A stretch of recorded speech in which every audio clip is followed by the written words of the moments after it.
इतने सिंपली इतनी सिंप्लिसिटी से और इतने अच्छे तरीके से इतनी कॉमन मैन की लैंग्वेज से हमें सिखाते हैं कि आपके सिखाई हुई चीजें मिस नहीं कर सकते. Gratitude. Thank you, ma'am. Thank you for coming and teaching us so well. Thank you. Thank you. Yeah. Welcome दीदी जी, थैंक यू. करें स्टार्ट? जी हाँ. ओके. आज सुबह एक केस डाला था. सबसे पहले मैं आप सभी को नव वर्ष की शुभकामनाएं और नवरात्र की भी बहुत बहुत शुभकामनाएं. और हार्दिक शुभकामनाएं और आपका आशीर्वाद ऐसे लोगों पर बना रहे और ऐसी बहुत सारी अच्छी चीजें सीखने को मिलती रहे. जी, थैंक यू. सो अभी हम केस स्टार्ट करते हैं. पहले मैं केस के बारे में बताऊंगी थोड़ा सा, उसके बाद केस का एनालिसिस करेंगे. बहुत सारे डॉक्टर्स ऐसे थे जो मेरे वाली मेडिसिन तक पहुंचे. तो ये एक फीमेल पेशेंट है, एक मदर है. स्पेसिफिकली मैं मदर बोल रही हूँ कि ये एक मदर है 2 बच्चों की, जो क्रॉनिक फैटीग सिंड्रोम से पीड़ित है. और बहुत देर पहले भी उनको ये प्रॉब्लम हुई थी, अभी फिर से उनको ये प्रॉब्लम हुई.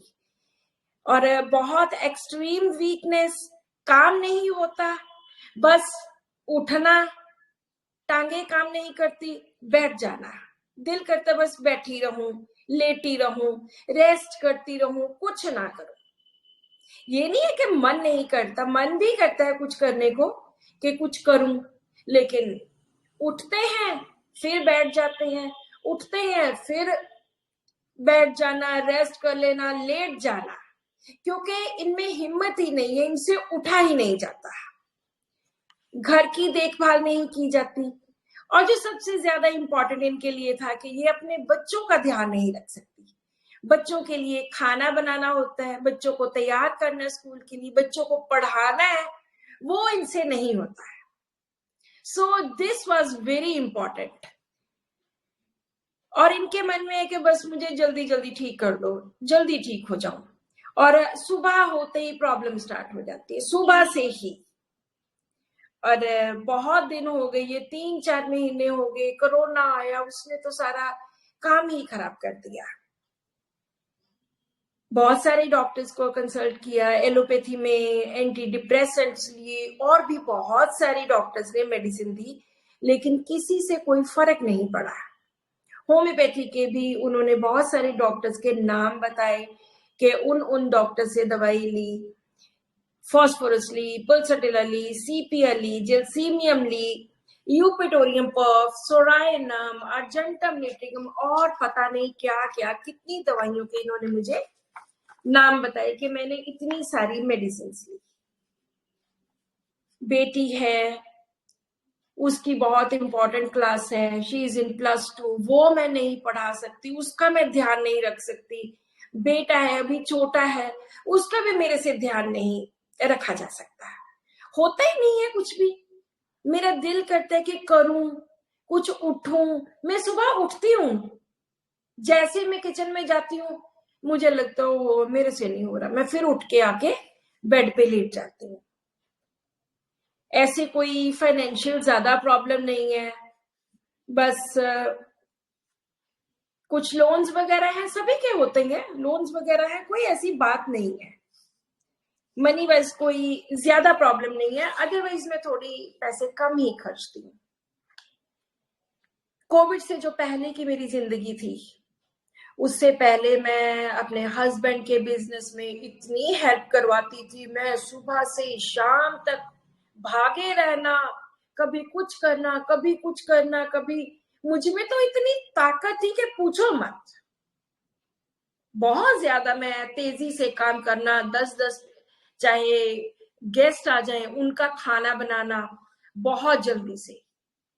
लेकिन आज मेरी क्या हालत हो गई कि मेरे से उठा भी नहीं जाता. फिर गुस्सा भी कई बार आता है कि क्या है, फिर मैं सोचती हूँ कि चलो छोड़ो, कोई बात नहीं. मैं इम्पेशेंट बहुत ज्यादा हूँ कि जल्दी जल्दी काम हो जाए, जल्दी जल्दी ठीक हो जाऊं। लेकिन पता नहीं क्या हो गया है कि क्यों ऐसा लगता है कि मेरे से होता ही नहीं है कुछ भी,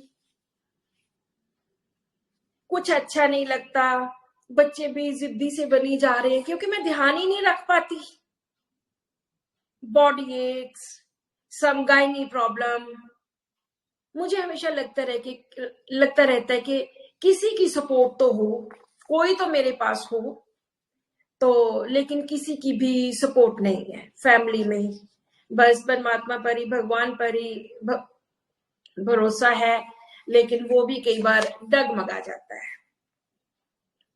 थर्मल्स कोई ज्यादा इंपॉर्टेंट नहीं थे, भूख नॉर्मल सी है, कम ही है, पेट, बाहर जाने को दिल करता है, घूमने फिरने को, क्योंकि जब मैं ठीक थी, जब मैं पहले हस्बैंड के साथ बिजनेस किया करती थी, तो बहुत ज्यादा घूमना फिरना, मैं तो इतना तैयार होके रहती थी, हमेशा बन सवर के रहना, मैचिंग मैचिंग इयररिंग्स डालने, ज्वेलरी, कपड़े, सैंडल्स, हर चीज बहुत मैचिंग हुआ करती थी।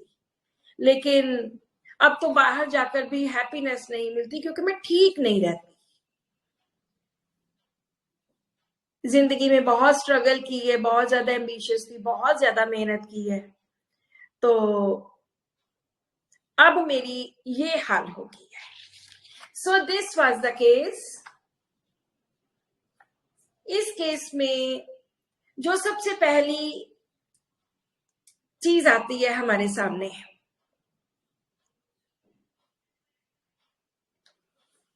पहले मैं केस के बारे में जनरल कुछ बताऊं कि हम किस तरह से केसेस देखते हैं। एक केसेस होते हैं जो थीमेटिक बेसिस होते हैं, जिनका हमें थीम पता है, जैसे resentment to father, resentment to mother, और कुछ दिखता ही नहीं है, सिर्फ एक ही चीज दिख रही है कि मेरे फादर रिस्पॉन्सिबल है मेरी प्रॉब्लम की, या मेरी मदर रिस्पॉन्सिबल है मेरी। तो वहां पे हम थीमेटिक बेस होता है, एक थीम होता है हमारे पास, उसके अकॉर्डिंगली हम मेडिसिन देते हैं। दूसरा होता है रूब्रिक बेस्ड पर, हम कुछ रूब्रिक्स निकालते हैं, हम उस पेशेंट की कंडीशन को अंडरस्टैंड करके एक स्टोरी बनाते हैं, एक अंडरस्टैंड करते हैं कि उसका कोर कहाँ है, उसका सेंटर कहाँ है, पेशेंट चाहता क्या है, पेशेंट को प्रॉब्लम क्या है, और प्रॉब्लम स्टार्ट कहाँ से हुई। तो इन चीजों पे ज्यादा ध्यान दिया जाता है। जस्ट केस हिस्ट्री ली, रूब्रिक्स ढेर सारे बना लिए, 10-20, उनमें से जो फर्स्ट मेडिसिन आई वो सिलेक्ट कर ली और दे दी। No, this is not homeopathy. आपको एक कोर निकालना पड़ेगा, एक सेंटर निकालना पड़ेगा कि पेशेंट क्या चाहता है। तो यहाँ पे सबसे बड़ी बात क्या थी कि पेशेंट बहुत कमजोर होता जा रहा है, वीक है, उससे काम नहीं होता, किसी भी चीज में उसका इंटरेस्ट नहीं बनता। इसके साथ रिलेटेड जो 3-4 रूब्रिक्स हैं वो हम पहले लेंगे, like prostration of mind, business averse to, उसका काम करने को मन ही नहीं करता। सारे डॉक्टर्स ने ऐसे ऐसे ही रूब्रिक्स ली है। इनडिफरेंस, एपिथेटिक टू एवरीथिंग, हर चीज के लिए वो इनडिफरेंट है, लैक ऑफ इंटरेस्ट है, क्योंकि उनकी बॉडी साथ नहीं देती। इनडिफरेंट, एपिथेटिक टू बिजनेस अफेयर्स, काम करना। एक लेडी का बिजनेस क्या होता है, एक तो जो प्रोफेशनल लाइफ है वो, एक उसका घर का काम, बच्चों को संभालना, खाना बनाना, खाना देना, घर की देखभाल करनी, ये भी उसके बिजनेस में ही इंक्लूड होता है। लेकिन वो अभी ये कर नहीं पा रहे, इसलिए she has become totally indifferent to business affair. वो किसी भी काम में उनका कोई इंटरेस्ट नहीं बनता। Indifference means lack of interest. So उनका जो बिल्कुल भी काम में इंटरेस्ट नहीं था, indifference, apathy, business affairs too. Then is very some, बहुत तंग हो गए थे आप। इनडिफरेंस टू ड्यूटीज, ये तो बिल्कुल जो उनकी आज की स्टेट थी, और उनका मन क्या करता है करने को, उनका मन करता है बस बैठ जाऊं, लेट जाऊं, पड़ी रहूं, उठूं ना।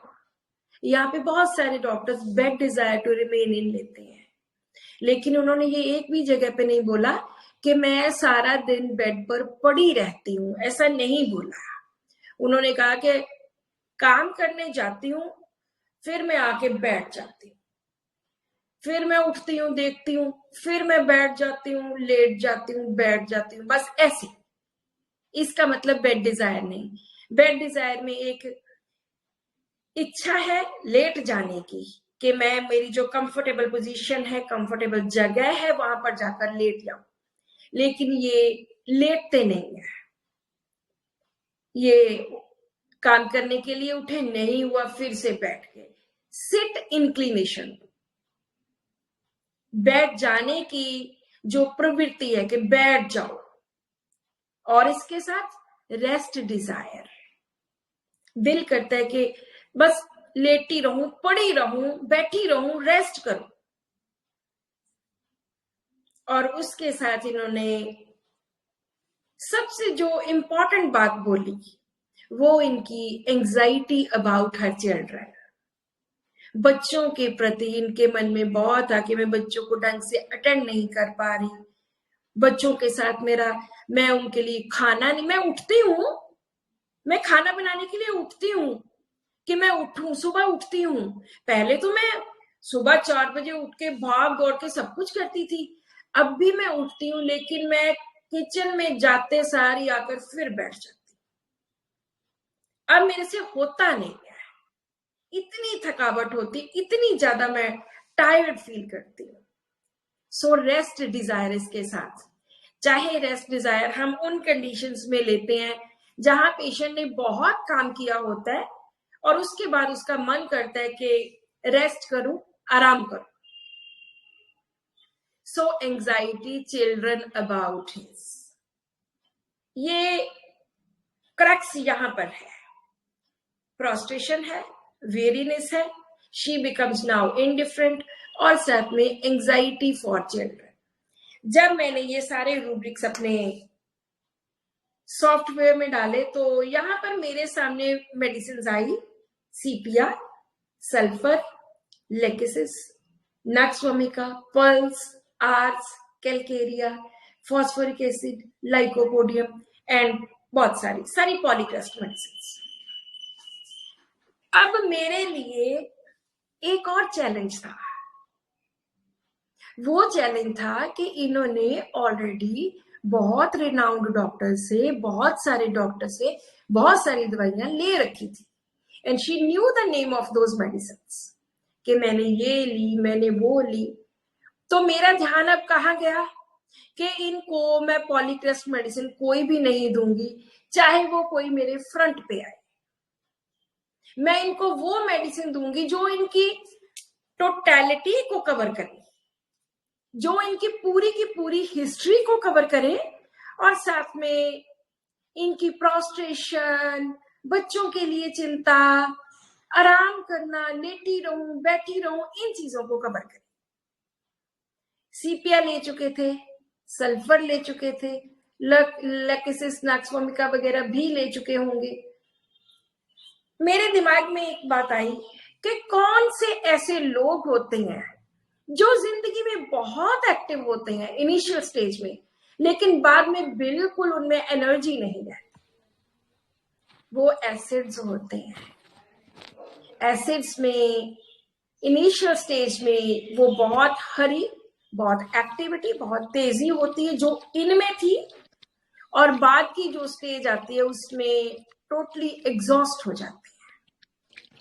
तो मेरे दिमाग में एक बात आई कि शी इज सम एसिड। अब कौन सा एसिड है वो मैंने सोचना है। तो यहां पर सबसे पहले आया एसिड फॉस्फोरिक एसिड। अगर हम फॉस्फोरिक एसिड की बात करते हैं, जैन शॉल्टन ने इनके बहुत अच्छे थीम्स दिए हैं।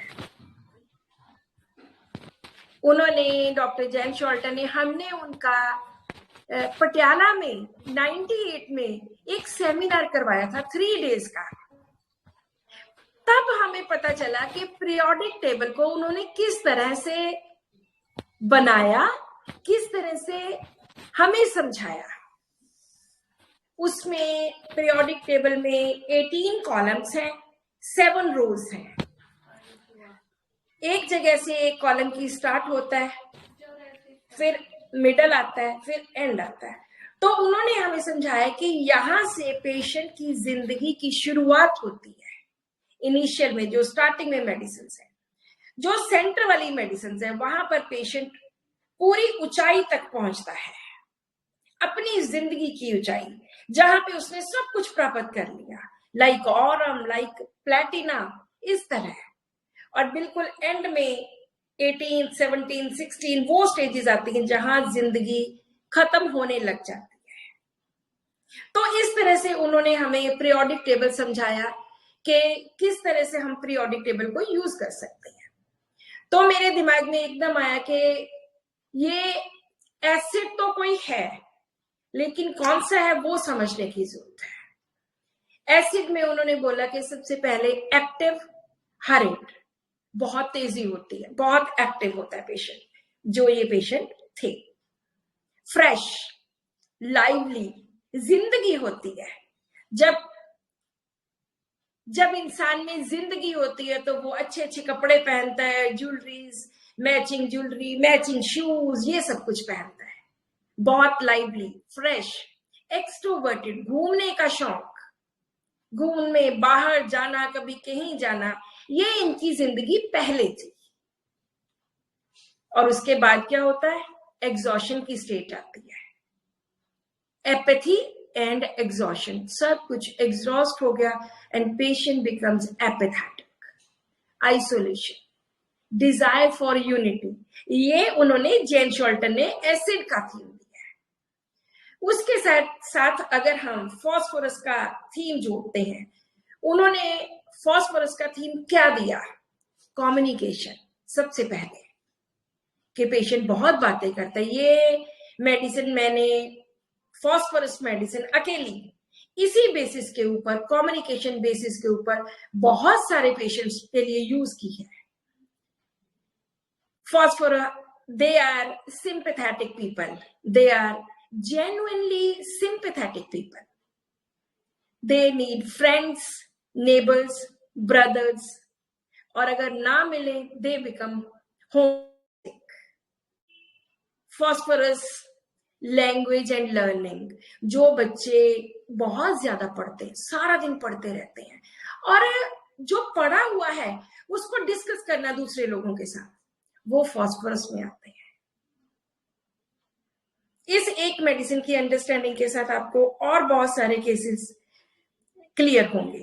क्यूरियोसिटी, कुछ जानने की इच्छा, उत्सुक, ट्रैवल, घूमना फिरना। इन्होंने बोला था ना कि मुझे घूमने फिरने का, दोस्तों मित्रों के साथ बहुत शौक है।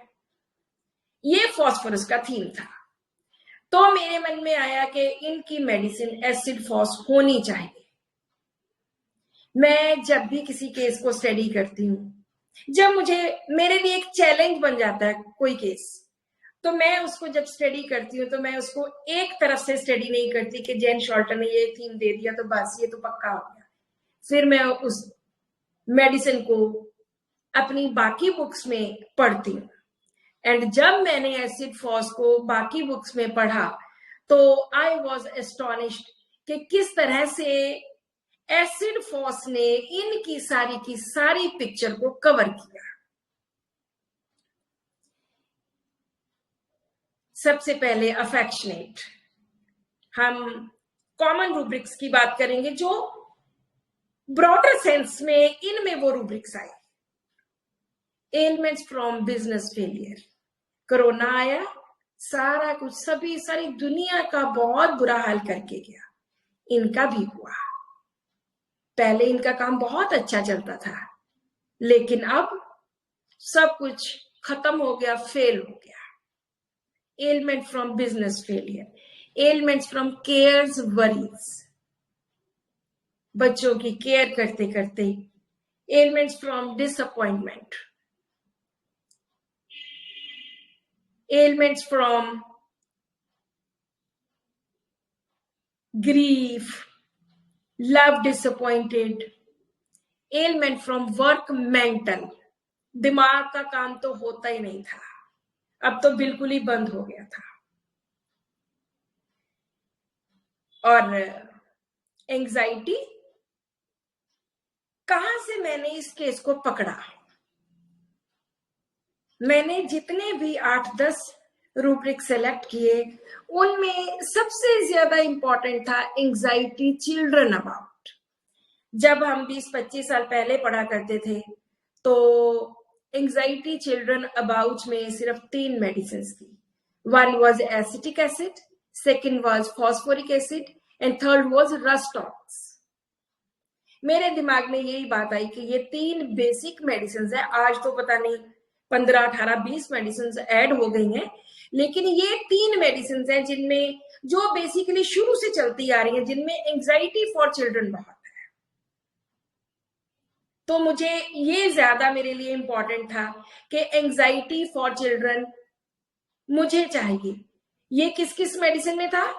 सीपिया में था, अभी जो नई ऐड हो गई है सल्फर में था, और तीसरा जो था वो एसिड फॉस में था. सल्फर नहीं देनी थी, सीपिया नहीं देनी थी, क्योंकि ऑलरेडी उनकी बहुत मेडिसिन चल चुकी थी. तो रह गई अकेली phosphoric acid. Anxiety health about, और फॉस्फोरिक एसिड का पेशेंट जो होता है वो ब्रूड बहुत करता है, उसको अपनी सेहत की बहुत ज्यादा चिंता होती है और ब्रूडिंग होती है, उसी के बारे में सोचता रहता है, वरी करता है, चिंता करता है. वो एसिड फॉस में सिंगुलर रूब्रिक्स ब्रूडिंग के साथ है. पहले एंजाइटी करते हैं, anxiety health about, anxiety hypochondriacal, anxiety children. जो हमारे लिए इंपॉर्टेंट चीजें होती है वो हमने कभी भी नहीं छोड़नी, चाहे हमारी मेडिसिन 10वें नंबर पर आ जाए, चाहे कोई भी मेडिसिन, किसी का कोई रीजन है, वो हमने कभी नहीं छोड़ना, चाहे वो 15th मेडिसिन में आए. बाकी सब कुछ ना कवर करे, नहीं करे तो ना सही, लेकिन जो क्रैक्स है, जो कोर है, वो नहीं छोड़ना. तो यहाँ पर एंजाइटी चिल्ड्रन मेरे लिए बहुत ही ज्यादा इंपॉर्टेंट था. Anxiety sitting while, anxiety standing while, brooding, singular rubrics, brooding condition over once. Brooding होता है सोच, अपनी बीमारी के बारे में सोचना और चिंता करना. Brooding over disappointment. अब डिसअपॉइंटमेंट, निराशा किस बात की थी कि वो 3 महीने से ऐसे ही रोल रहे हैं, बिल्कुल भी उनको आराम नहीं मिल रहा, एंटी डिप्रेसेंट्स भी ले लिए, शायद मुझे डिप्रेशन हो गया है, वो भी काम नहीं किए, होम्योपैथी के डॉक्टर्स को भी दिखाया, उनसे भी फर्क नहीं पड़ा. Now she is depressed and disappointed. So brooding over disappointment, brooding disease over his, सभी में सिंगुलर सिंगुलर है, और कोई भी ऐसी मेडिसिन नहीं है जिसमें ब्रूडिंग नहीं है. मैं जैसे जैसे मेडिसिन पढ़ती गई वैसे वैसे मेरी खुशी का ठिकाना ही नहीं रहा कि इतनी अच्छी मेडिसिन. बिजनेस एवर्स टू, के काम करने को बिल्कुल भी मन नहीं करता. नेक्स्ट इज कंफ्यूजन, सारा दिन पड़े रहना. कोई इसमें डिल्यूजन्स ज्यादा नहीं है. डिल्यूजन्स, सिर्फ एक डिल्यूजन जो मुझे लगा कि सबसे ज्यादा इंपॉर्टेंट है, that is delusion cyphers seeds.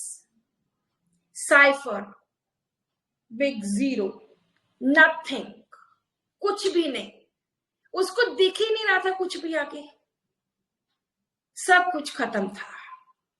Delusion cipher seeds. Next is discontented with himself, discouraged और doubtful recovery of, कि पता नहीं मैं ठीक होंगी नहीं होंगी. आयो डलनेस, अलोन वेल. अदरवाइज जो एसिड फॉस के लोग हैं वो अकेले कभी नहीं रह सकते.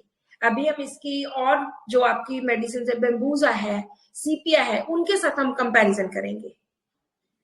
Dullness alone when dullness cares for his business from, dullness mental exertion from, mental exertion काम तो होता ही नहीं था बिजनेस वाला, तो उस सारे से डलनेस होती थी. dwells on disappointments, इसमें भी सिंगुलर एसिड फॉस है. आप भी जब आपको लगे कि कोई मेडिसिन एक पेशेंट को बहुत अच्छी सूट करने वाली है, तो आप उसको पूरी मेडिसिन को मटेरिया मेडिका माइंड या अपने सॉफ्टवेयर में कहीं पे भी उसको पढ़िए, उसमें से रूब्रिक्स और निकालिए. और जब मैंने ये रूब्रिक्स निकाले तो कम से कम 100 रूब्रिक्स थे जो इस केस में सूट कर रहे थे. dwells on disappointment,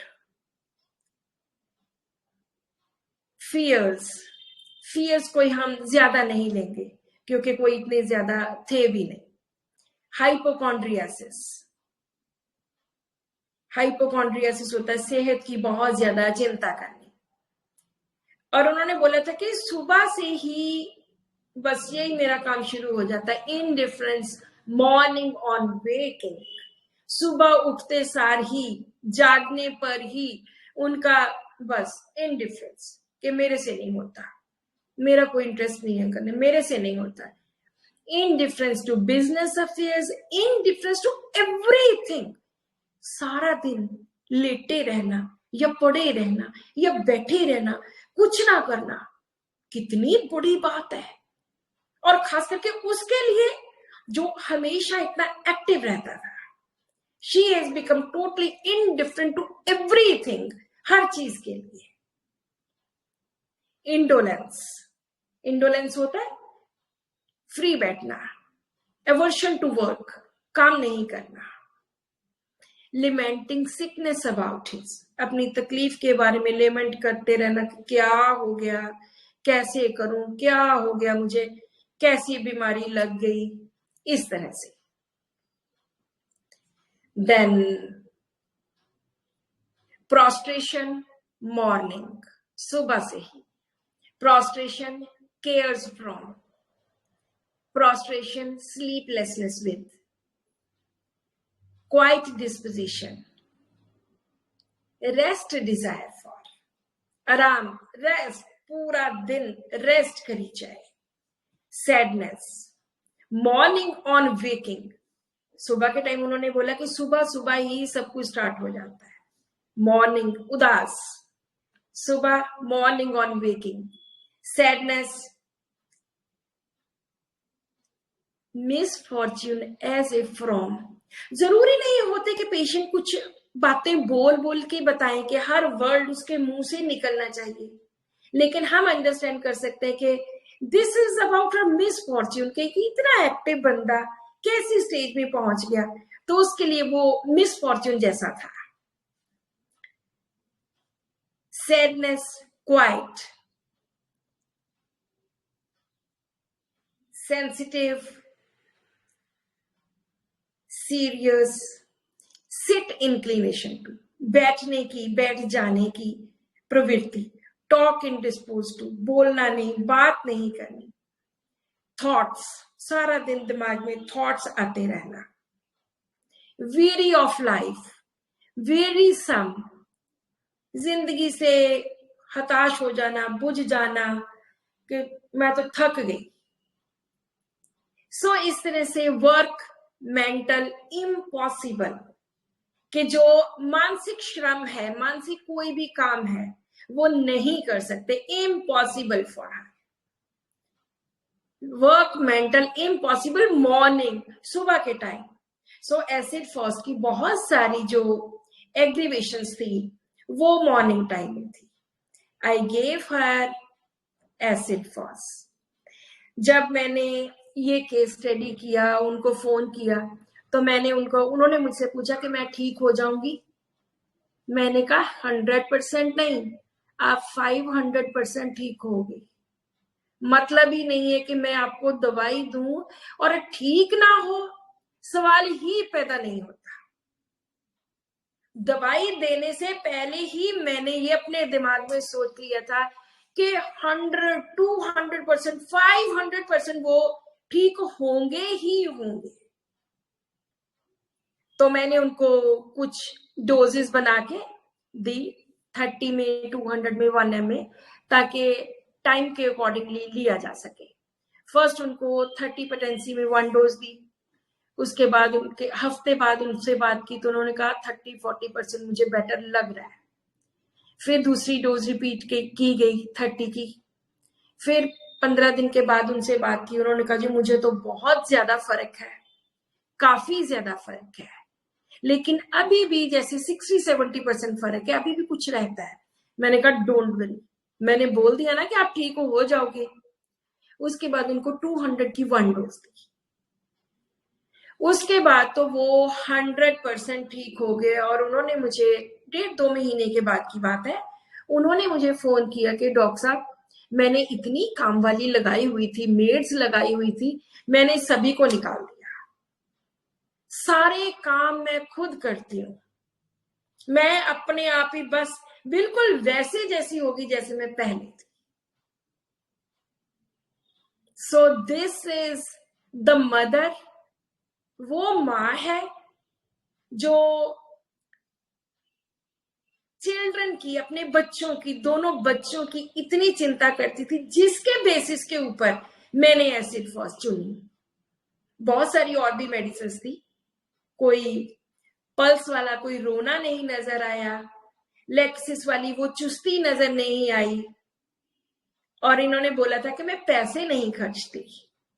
तो मैंने एवराइस ऐसे ही मैंने डाल लिया कि एवराइस डाल के देखो, और एसिड फॉस में एवराइस भी था, क्योंकि उसका बिजनेस फेलियर होता है, बिजनेस फेल हुआ होता है, काम नहीं चल रहा होता, हो सकता है उस वजह से वो एवराइस हो।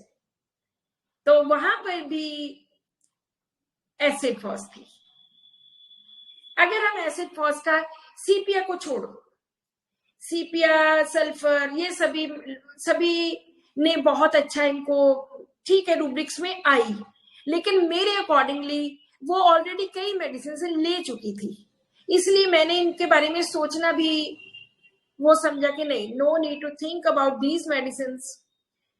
अगर हम, मेरे मन में दूसरी और एक मेडिसिन थी बेम्बूजा, जो अब बहुत सारे डॉक्टर्स ने बेम्बूजा के बारे में लिखा है। तो बेम्बूजा की कहानी कहाँ से स्टार्ट होती है, हमें ये सब कुछ ऐसी मेडिसिन सब पता होनी चाहिए। अगर हम पल्साटिला को और सीपिया को दोनों को जोड़ दें तो हमारे पास बेम्बूजा आती है। बेम्बूजा को हमेशा लगता है कि मैं अकेला हूं, सीपिया की तरह डिल्यूजन पुअर, पल्साटिला की तरह डिल्यूजन अलोन। लेकिन यहां इस पेशेंट ने एक बार भी नहीं बोला कि मैं अलोन हूं, अकेली हूं, नहीं, इसकी अपनी फैमिली के साथ बहुत बनती है, बच्चों का ध्यान रखना चाहती है, हस्बैंड के साथ बहुत बनती है। तो ये पुअर वाला फैक्टर, एलोन वाला फैक्टर बिल्कुल निकल जाता है। अगर बेम्बूजा में से एलोन का और पुअर का फैक्टर निकाल दें तो बेम्बूजा का रीजन डिफीट हो जाता है। बेम्बूजा को एक सपोर्ट चाहिए, इसने भी बोला मुझे सपोर्ट चाहिए, लेकिन बेम्बूजा को क्यों सपोर्ट चाहिए?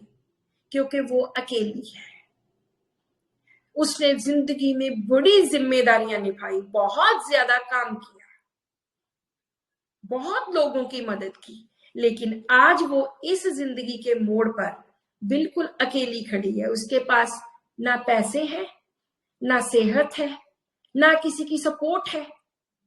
वो अब अपनी जिंदगी में चेंज चाहती है कि मुझे अब चेंज चाहिए, I want to change my life, मेरे से ये घिसी पिटी जिंदगी नहीं जी जाती। लेकिन इसने कहीं भी ऐसी बातों का जिक्र नहीं किया, ना सीपिया आई, ना बेम्बूजा आई, ना पल्साटिला आई, और बाकी मेडिसिन तो इसके पास कोई भी आसपास नहीं थी। कैलकेरिया कार में एंजाइटी और चीजों की बहुत ज्यादा होती, इसमें वो इनडिफरेंट टू बिजनेस अफेयर्स नहीं है। कैलकेरिया का। और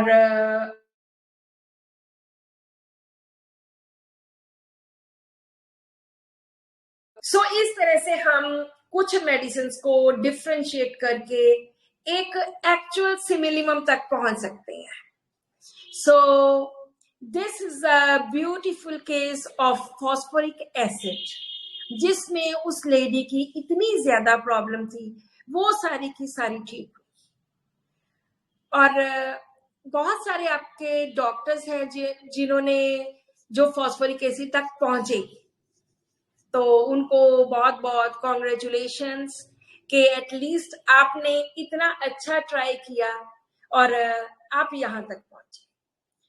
कभी भी किसी भी मेडिसिन के क्रक्स को नहीं छोड़ना, कभी भी कोर को नहीं छोड़ना। कोर आपको तब मिलेगी जब आप उस केस को 1 बार, 2 बार, 3 बार, 4 बार बार पढ़ोगे कि पेशेंट चाहता क्या है, उसके साथ हुआ क्या है, उसका रीजन क्या है, तब आपको मिलेगी। This is all about acid FOS. Anyone, any questions? जी डॉक्टर अशोक अवाध्या जी। मैं तो सेटिस्फाई हूँ। क्वेश्चन बाकी लोगों को चाहिए, जिनको जी बिल्कुल बिल्कुल। अगर किसी के मन में कोई भी क्वेश्चन है, please put your questions here. Madam ने इतना अच्छा समझा दिया, क्वेश्चन की कोई गुंजाइश नहीं लग रही मुझे तो कहीं। Thank you so much, thank you जी। इतना मस्त, इतना डिटेल में जाके मतलब पूरी जर्नी को वो और मैडम आपके जितने वीडियोस है ना, वो मतलब उसमें भी आप इतना एक्सप्लेन करते हैं कि भाई जिस दवाई को आप एक बार लग जाती है उसको आप पूरा पूरा पढ़ लेते हैं, उसको ऊपर से नीचे तक। Which is amazing. Thank you sir, thank you जी। No thank you so much जी। मैंने बेम्बूजा की भी एक मेरी वीडियो बनी हुई है, उसमें बेम्बूजा के बारे में पूरी उसकी डिटेल में जर्नी बताई हुई है, वो भी आप लोग देख सकते हैं जी। तो बम्बू लगी थी, डेफिनेटली मैं देखूंगा वो डिफरेंशिएट करने में। बहुत जी absolutely, thank you so much जी। और अभी बहुत अच्छा मैडम ने कोशिश की है कि अब रुब्रिक भी चैनल पे आ रहे हैं। हाँ जी, पढ़ने पे हम भूल सकते हैं, लेकिन जब विजुअल होता है ना तो वो फीड हो जाता है, तो वो जरूर देखें। बिल्कुल जी अशोक सर, बहुत बहुत धन्यवाद सही में, क्योंकि माँ तुम्हें प्रणाम का जो आपने शुरू किया है नीलम जी से, माता जी से बहुत बहुत बहुत बहुत बहुत धन्यवाद। थैंक यू जी, थैंक यू जी। तो कोई क्वेश्चन और हो तो आप ग्रुप में डाल दीजिए, या अभी लगे अभी पूछ लीजिए। मैं इसका जो मेरे पास रिटर्न एनालिसिस है वो भी मैं ग्रुप में अभी पोस्ट कर देती हूँ जी, अभी पोस्ट कर देती हूँ जी। मैम काली फॉस क्यों नहीं? देखो, मैं तो हर केस को रूब्रिक्स के बेसिस के ऊपर देखती हूँ, मेरी स्टडी इस तरह की है, तो मुझे तो यहाँ पे कहीं भी काली फॉस दिखाई नहीं दे रही, कहीं भी नहीं। पहली 30-40 medicine kali phos is nowhere. इसलिए मेरी सारी जो स्टडी होती है वो हमेशा रूब्रिक्स बेस्ड होती है कि मैं प्रॉपर अप्रोप्रिएट रूब्रिक को पकड़ूं और उसी के हिसाब से मेडिसिन निकालूं। So that's why I have given acid phos ji.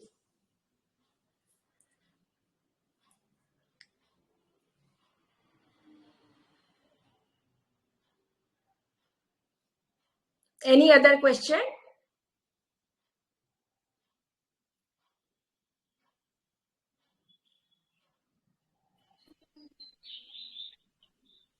Yes, one very deep understanding. Thank you. Dr. Seema Yadav.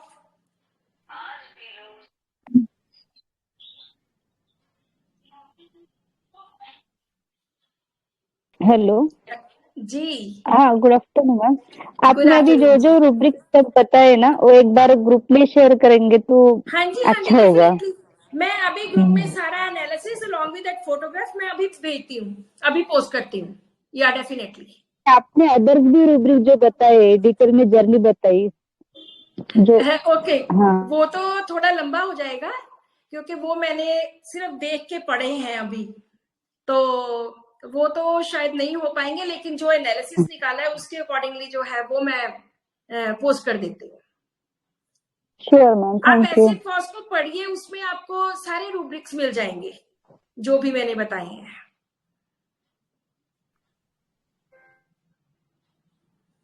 Ma'am कौन सी बुक प्रिफर करते हैं?